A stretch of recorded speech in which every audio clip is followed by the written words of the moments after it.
feeding on a young buffalo. And remember I said we actually had buffalo tracks back there.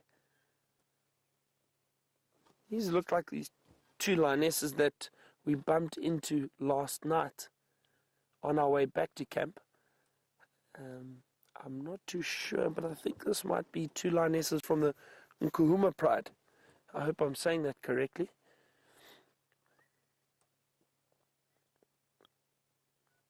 Oh, this is incredible.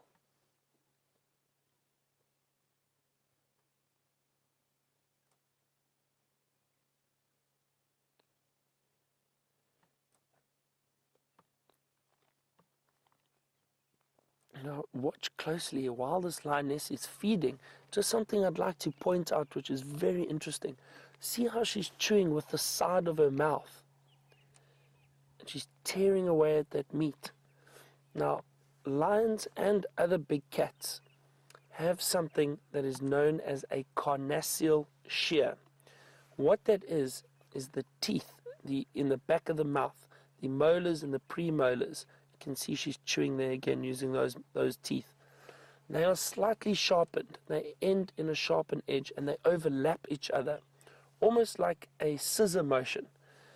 And at the back of the jaw, that is obviously where all the very powerful muscles are in the jaw. And they prefer chewing and tearing with those teeth. So that scissor motion with those very sharp teeth and the power allows them to tear and break the meat down very easily. So that is the carnassial shear. They will still use the front teeth to tear open carcasses, but have a look. You see she's chewing with the side of her mouth there. And the other side. Very interesting to see. Looks like the other lioness has eaten her full. There, Brian's focusing on her now. Look at that belly. That is a full stomach. Lions will gorge themselves on meat. They'll eat as much as they possibly can until they cannot feed anymore. They will then go lie down and rest, just like this lioness is doing. And a little bit later, she'll probably get up and feed again. And they will constantly do that until there's nothing left of that kill. Once they've eaten everything or all the really good meat and there's not much left for them to feed on, they'll move off.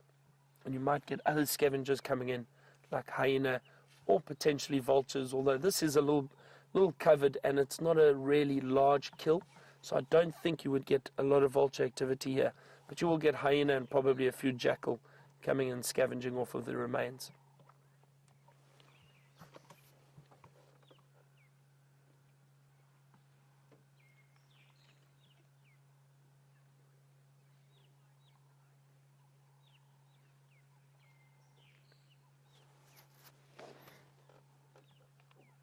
Just shows you how far these lions can travel. I mean, where we saw them last night, it was right on the other side of the camp, north of here.